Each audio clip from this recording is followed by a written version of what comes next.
Bien, vamos a hablar un poco de estas tecnologías que han llegado todas a desarrollar investigaciones. Bueno, hay cientos, os podría decir de miles.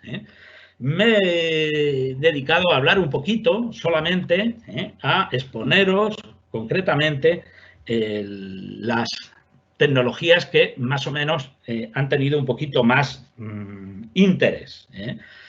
Bien, tenemos que hablar concretamente del desarrollo en 1999 de las sondas de ADN por Kawasaki y luego desarrolladas un poco más a fondo por Parrilla y Vázquez, ¿vale?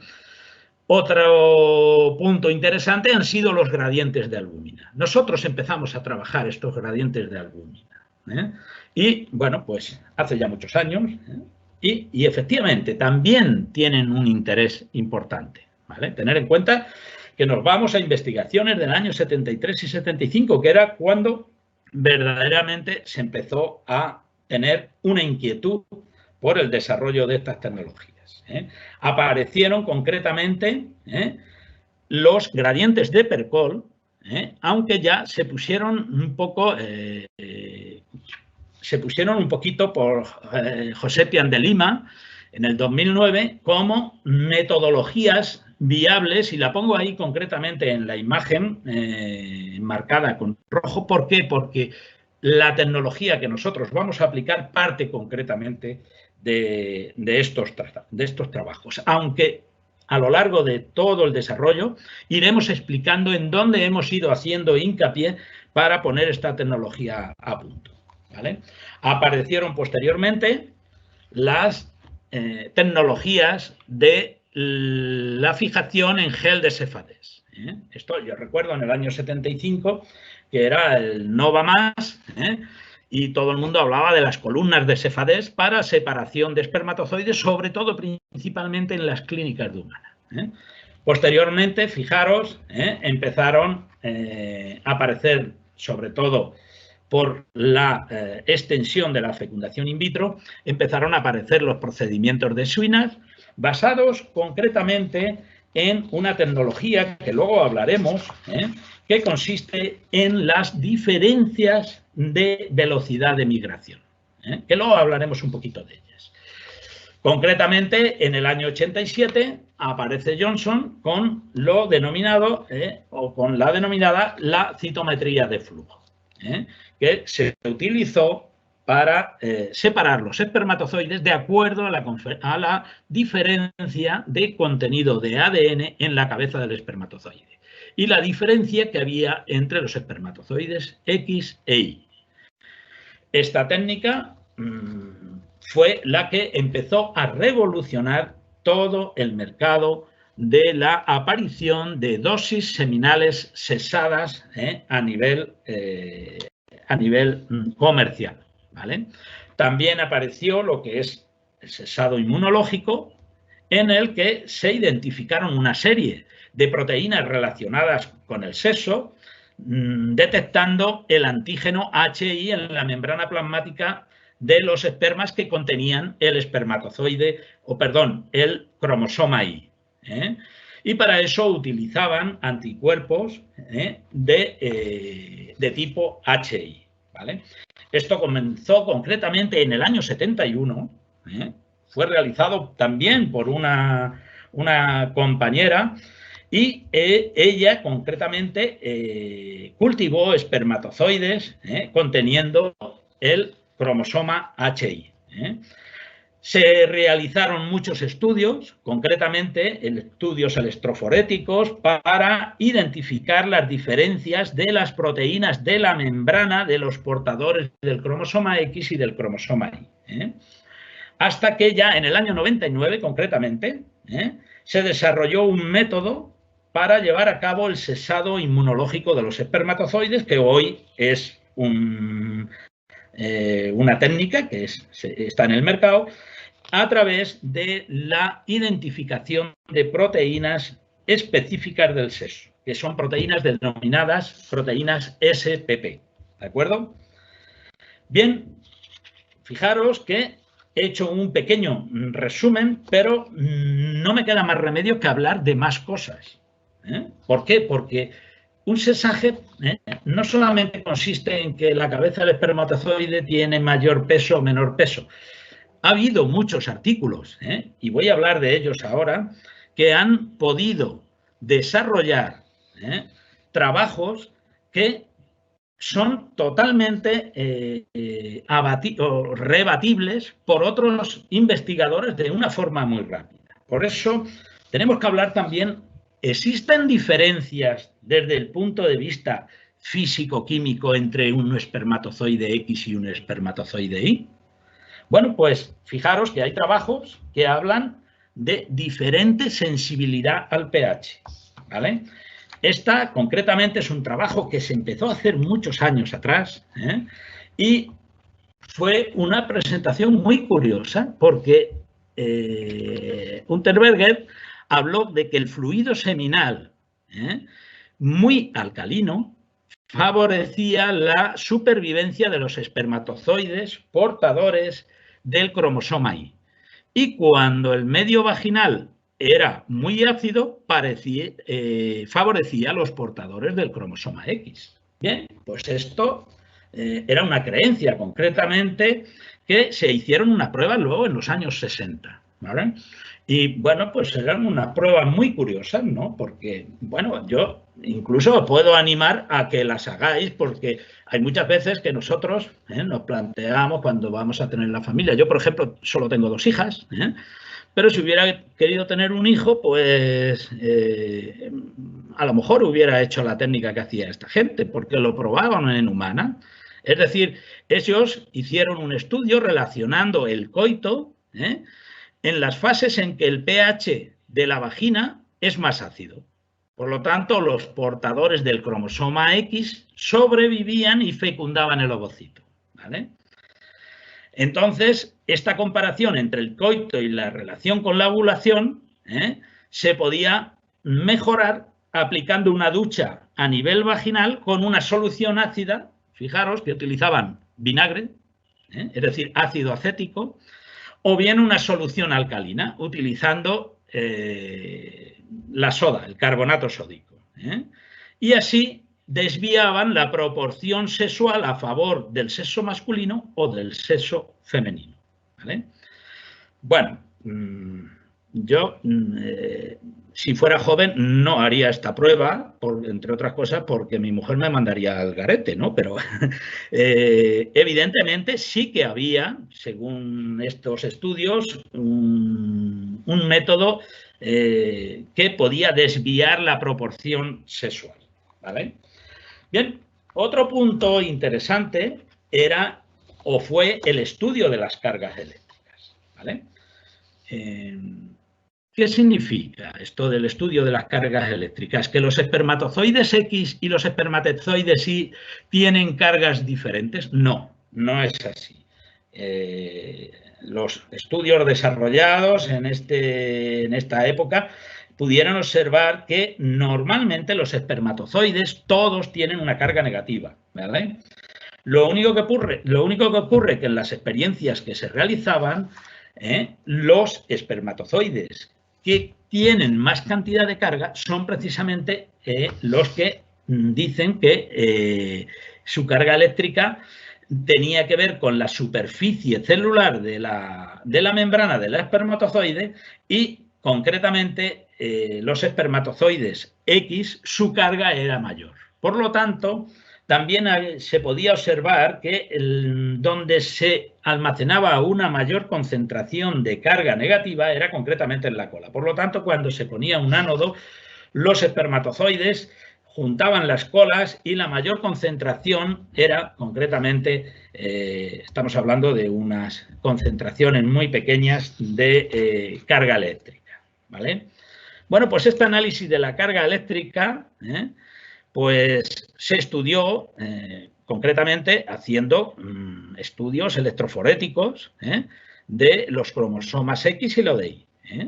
Y se pudo observar que la carga eléctrica tenía relación principalmente con el contenido de ácido siálico en la superficie celular del espermatozoide.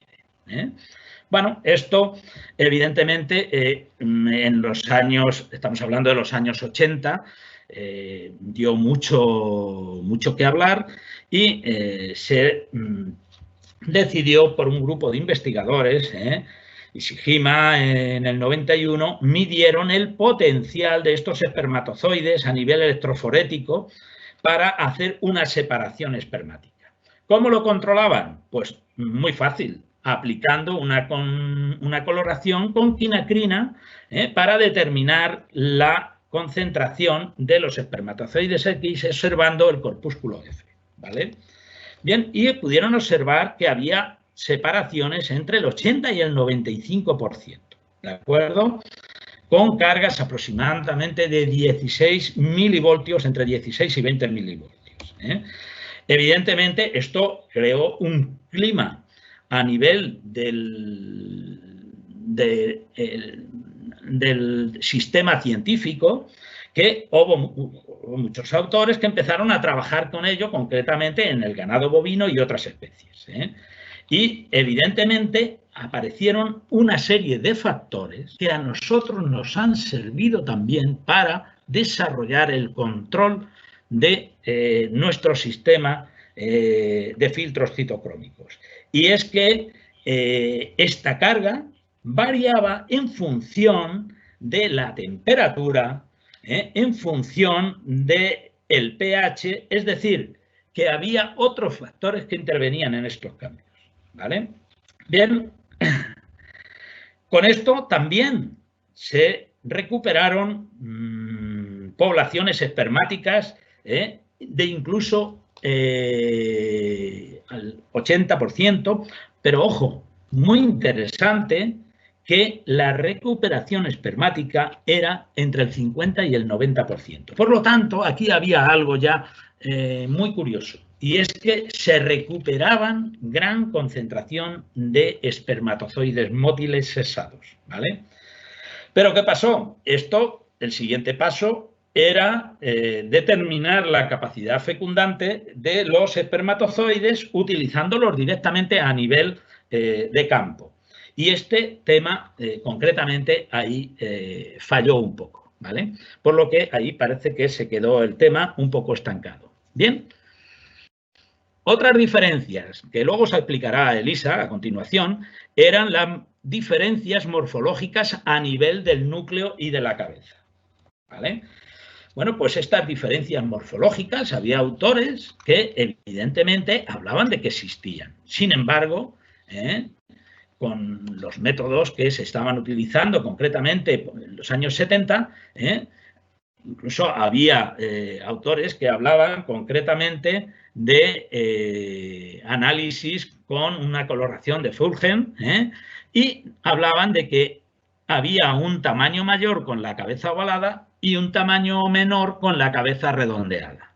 Bueno, pues esto concretamente, luego autores posteriormente en los años 77, 78, incluso en el 90, vieron que no existía un dimorfismo entre los espermatozoides X e Y. Hago referencia a un trabajo que os va a presentar luego Elisa precisamente de este tema porque no tiene desperdicio, ¿vale? También tenemos que hablar de otro punto en las condiciones del sesado, que es las diferencias en la velocidad de migración. Y esto se refiere concretamente a la diapositiva que hemos hablado antes del Swinner. Concretamente, se habla de que hubo en 1966 un trabajo en la que se separaron los espermatozoides X e Y por su diferencia de velocidad de migración a través, fijaros qué curioso, de un diluyente que llevaba yema de huevo, solución salina y una gravedad superior a la que tenemos, a una gravedad de 1,037, ¿vale? Bueno, pues se obtuvo un índice de preñez de hembras del 67 al 70%. Por lo tanto, algo pasaba aquí, ¿no? Bueno, también se hizo concretamente este estudio en el año 73 y pudieron demostrar concretamente Edison que los espermatozoides cambian de motilidad si son cultivados en albúmina sérica bovina. Por lo tanto, esto pasaba sobre todo a darnos información de esos gradientes de albúmina que eran claves, ¿vale?